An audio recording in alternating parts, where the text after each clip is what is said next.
You think you can still turn things around, huh? I looked up at Rachel on the sofa with her mocking smile and disdain in her eyes. Sunlight fell through the floor-to-ceiling windows on her makeup but could not light the shadow behind her smile. I once thought our friendship was unbreakable, but her cold laugh showed it was gone. I clenched my fist and my palm was slightly sweaty, but I held back the impulse. Rachel has been my best friend since kindergarten. We shared every milestone: first failed test, first crush, first solo trip. After high school, she entered an Ivy because of her family, and I got into MIT by my own work. Distance and study never weakened our bond until the day everything fell apart. That day I discovered she had pulled the person I trusted most, my boyfriend Ethan, into her world. That night I was at Ethan's apartment watching a movie when my phone lit up. I picked it up like always and saw a message pop up. Wearing your favorite blue dress tonight, right? I'm waiting. The sender was Rachel and my heart dropped like a stone. Ethan said it was nothing, just friends going out. I looked at him without anger, only a coldness that spread through my bones. I realized then that so-called friends can be the sharpest knife. I did not react at once, I only replied coldly, I know. When I left Ethan's place I did not look back or read Rachel's messages. That night I could not sleep in the dorm, my heart torn. Ethan's explanation over the phone was casual. He admitted meeting Rachel but said it meant nothing, just fun. I felt nothing but disgust and chill. The next day Rachel sent a string of messages shifting from apology to flirtation to threat. If you do not forgive me, I will not live. I held my phone white-knuckled and did not move. I chose silence. Rachel and Ethan's betrayal was a sharp blade that cut my safe life in two. I moved out of the apartment full of memories into a small place downtown.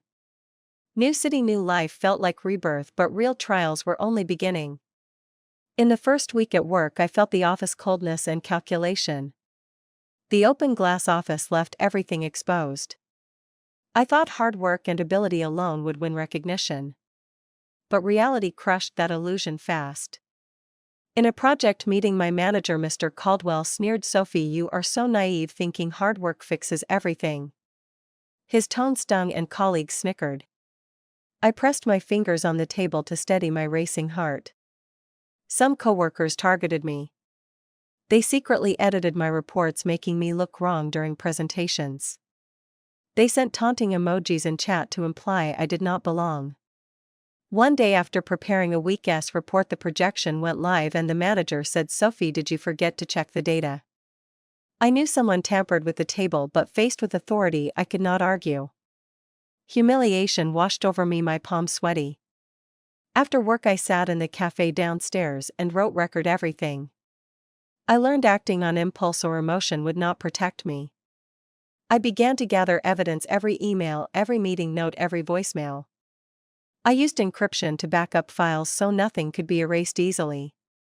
I replaced anger with calm and turned humiliation into the fuel for action. Life outside work was pressured too. Neighbors watched and gossiped every time I came and went.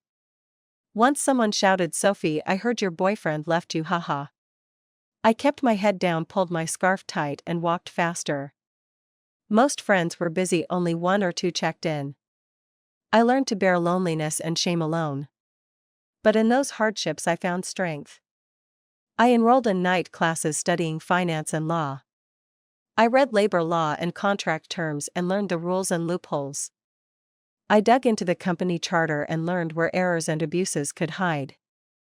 I sat in cafes with spreadsheets on my laptop and a pen in my hand and recorded every slight and injury. Those things that once made me cry became tools for future action. 6 months later I gained footing at the company. Leaders noticed my effort and skill, and colleagues who once belittled me had to reassess.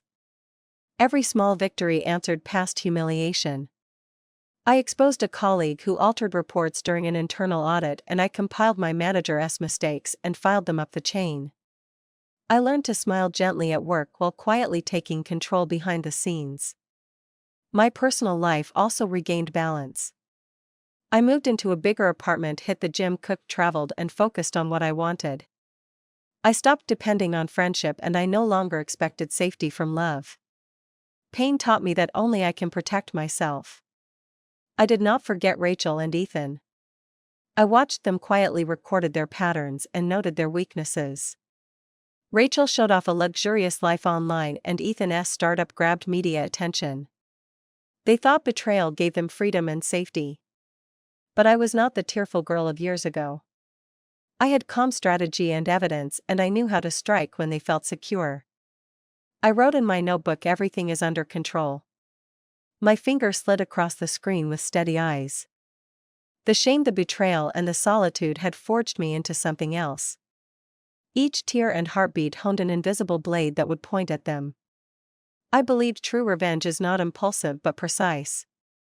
I would wait for the best moment and make them taste fear and loss. The past pressed on my chest is gone. The future I will shape with calm and cunning. 6 months later, opportunity came. Ethan invested in a new tech startup with transparent funding, but he secretly let Rachel handle his finances.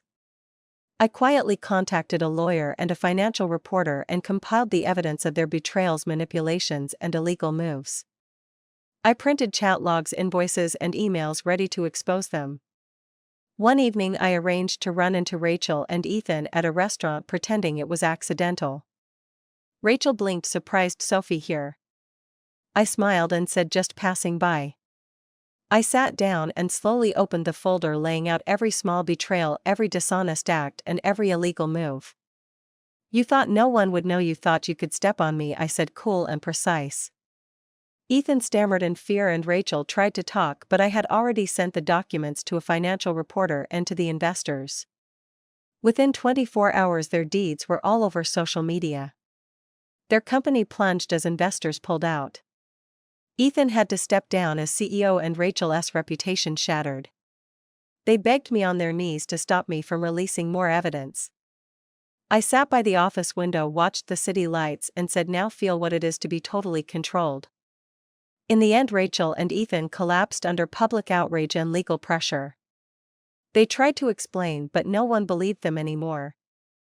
I did not celebrate out loud. I left it to time and justice to settle things.